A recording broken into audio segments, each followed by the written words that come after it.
Sisä-Suomen kesäreissun polttokääröjen teko ihan oivassa luonnossa ja täällä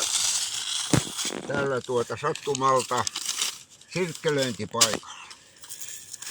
Ensin on tärkeää laittaa tuonne alle 4 näitä nykymaailman pieniä lehtiä, sanomalehtiä aukeama.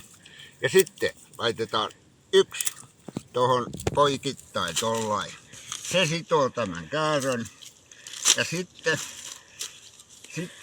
laitetaan puuta. Ja tässä sattuu olemaan sirkkelinjälkiä, niin saadaan sieltä purua siihen.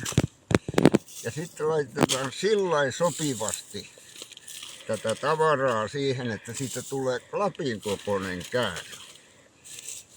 Ja sillä tavalla saadaan se kivasti sinne osumaan sinne pesään. Ja sitten ruvetaan käärimään rauhallisesti.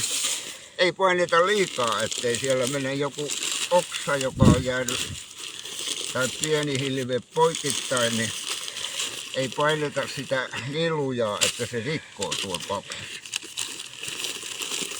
Tällä viisi. Nyt siinä on hyvä klapi ja tämä on, puunhilpeet on kuitenkin sillai aika lailla kuivia.